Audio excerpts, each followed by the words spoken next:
অনেকদিন পর আপনাদের জন্য একটি ফোনের রিভিউ নিয়ে এসেছি। আর ফোনটি হলো Infinix Note 11। এই ফোনটি 13 তারিখে ইন্ডিয়ার বাজারে লঞ্চ করা হবে। তারপরে হয়তো বাংলাদেশের বাজারেও এই ফোনটি অফিসিয়ালি লঞ্চ করা হতে পারে, কেননা ইনফিনিক্সের নোট সিরিজের ফোনগুলো সাধারণত বাংলাদেশের বাজারে লঞ্চ করা হয়।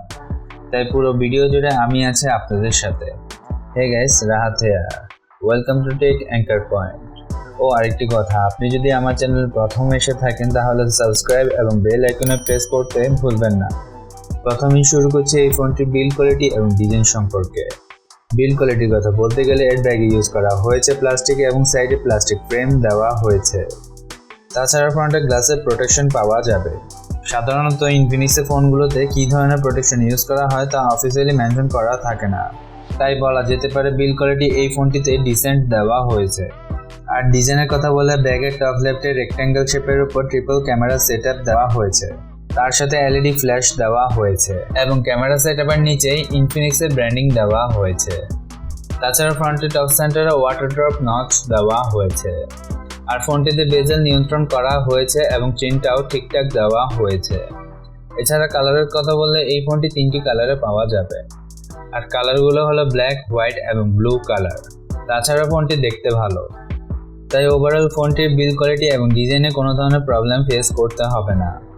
আর ডিসপ্লের কথা বলে এতে দেওয়া হচ্ছে 6.7 ইঞ্চি ফুল এইচডি প্লাস রেজুলেশনের অ্যামোলেড ডিসপ্লের সাথে 20:9 এর অ্যাসপেক্ট রেশিও এবং 393 ppi এর পিক্সেল ডেনসিটি দেওয়া হয়েছে। তার সাথে 650 নিটসের ব্রাইটনেস দেওয়া হয়েছে, অর্থাৎ ফোনটির ডিসপ্লে অনেক ব্রাইট হবে। কিন্তু রিফ্রেশ রেটের কথা বলে এই ফোনটিতে কোনো ধরনের হায়ার রিফ্রেশ রেট দেওয়া হয়নি, অর্থাৎ ফোনটিতে নর্মাল 60 হার্টজের রিফ্রেশ রেট দেওয়া হয়েছে। কিন্তু ওভারঅল ডিসপ্লের কথা বললে প্রাইস হিসেবে ভালো ডিসপ্লে দেওয়া হয়েছে। তাছাড়া ফোনটিতে অ্যামোলেড ডিসপ্লে দেওয়া হয়েছে, তাই কন্টেন্ট ওয়াচিংয়ে ভালো এক্সপিরিয়েন্স নেওয়া যাবে।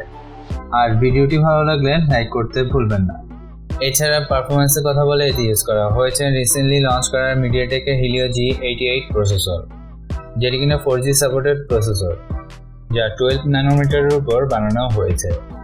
তাই এনার্জি এফিসিয়েন্সি ঠিকঠাক পাওয়া যাবে এবং হিটিং ইস্যু হালকা দেখা যেতে পারে। তাছাড়া সিপিইউ পারফরমেন্সের কথা বলে 2.0 GHz এর পিক লাউড স্পিকের সাথে 2টি A75 এবং 6টি A55 এ কোর্স পাওয়া যাবে, তাই সিপিইউ পারফরমেন্স ভালো পাওয়া যাবে।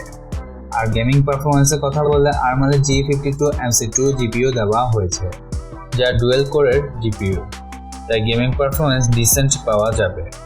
তার সাথে LPDDR4X এর RAM এবং eMMC 5.1 এর স্টোরেজ দেওয়া হয়েছে। ওভারঅল পারফরমেন্সের কথা বলে পারফরমেন্স ডিসেন্ট পাওয়া যাবে। আর ক্যামেরার কথা বলে এটি ইউজ করা হয়েছে ট্রিপল ক্যামেরা, যাতে কিনা প্রাইমারি ক্যামেরা দেওয়া হয়েছে 50 মেগাপিক্সেলের সাথে 2 মেগাপিক্সেল ডেপথ এবং 2 মেগাপিক্সেল BGA সেন্সর দেওয়া হয়েছে। সাধারণত ইনফিনিক্স BGA সেন্সরটি লো লাইটের জন্য দিয়ে থাকে, তার সাথে এলইডি ফ্ল্যাশও দেওয়া হয়েছে। তাছাড়া প্রাইমারি ক্যামেরাতে 2K ভিডিও শ্যুট করা যাবে 30 fps এর উপর, আর প্রসেসরটিতে সর্বোচ্চ 2K ভিডিও সাপোর্ট করে, তাই ম্যাক্সিমাম 2K ভিডিও শ্যুট করা যাবে। এছাড়া ফ্রন্টে দেওয়া হয়েছে 16 মেগাপিক্সেলের সেলফি ক্যামেরা, যাতে কিনা 1080p ভিডিও শ্যুট করা যাবে 30 fps এর উপর। ওভারঅল ক্যামেরা সেটআপ ডিসেন্ট দেওয়া হয়েছে, ক্যামেরাতে কোনো ধরনের ইস্যু দেখা যাবে না। তাছাড়া ব্যাটারির কথা বলে এতে দেওয়া হয়েছে 5000 mAh ব্যাটারির সাথে 33 ওয়াটের ফাস্ট চার্জার বক্সে দেওয়া হয়েছে। আর ফোনটিতে 33 ওয়াটের ফাস্ট চার্জার সাপোর্ট করে, তাই ব্যাটারি ও চার্জার দুটোই ভালো দেওয়া হয়েছে।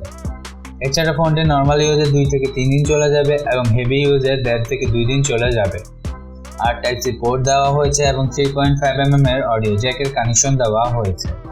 এছাড়া সেন্সরের কথা বলে সাইড মাউন্টেড ফিঙ্গারপ্রিন্ট স্ক্যানার দেওয়া হয়েছে এবং ফেস আনলক দেওয়া হয়েছে। আর যথারীতি কমন সেন্সরগুলো সবই পাওয়া যাবে। এছাড়া সফটওয়্যারের কথা বলে Android 11 আউট অফ দ্য বক্সে পাওয়া যাবে, সাথে XOS 10 এর সাপোর্ট দেওয়া হয়েছে।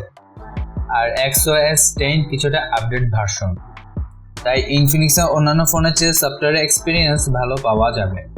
কিন্তু ইনফিনিক্স তাদের ওএসকে আরও ইমপ্রুভ করার প্রয়োজন আছে। তাছাড়া স্পিকারের কথা বলে এই ফোনটিতে DTS এর পক্ষ থেকে ডুয়েল স্টেরিও স্পিকার দেওয়া হয়েছে, তাই সাউন্ড কোয়ালিটি ভালো পাওয়া যাবে। আর সিম স্লটের কথা বলে এই ফোনটিতে ডেডিকেটেড মাইক্রো এসডি কার্ডের সিম স্লট দেওয়া হয়েছে, অর্থাৎ এতে 2টি সিম এবং একটি মাইক্রো এসডি কার্ড ইউজ করা যাবে। এছাড়া ভ্যারিয়েন্টের কথা বলে এই ফোনটি হয়তো 3টি ভ্যারিয়েন্টে ইন্ডিয়ার বাজারে লঞ্চ করা হবে, যেটি কিনা 4+64GB, 4+128GB এবং 6+128GB। এই 3টি ভ্যারিয়েন্টে লঞ্চ করা হতে পারে, তবে বাংলাদেশে হয়তো একটি ভ্যারিয়েন্টে লঞ্চ করা হবে। আর ফোনটি যদি বাংলাদেশে লঞ্চ করা হয় তাহলে হয়তো 15 থেকে 18,000 টাকার মধ্যে লঞ্চ করা হতে পারে। যদি 15,000 টাকার মধ্যে এই ফোনটি বাংলাদেশে লঞ্চ করা হয় তাহলে কিলার ফোন হতে পারে। সো ফোনটির স্পেসিফিকেশন আপনাদের কাছে কেমন লেগেছে তা কমেন্ট বক্সে জানাতে পারেন। তাছাড়া ভালো থাকবেন এবং সুস্থ থাকবেন, আর ঘরের বাড়ি যেতে মাস্ক পরতে ভুলবেন না।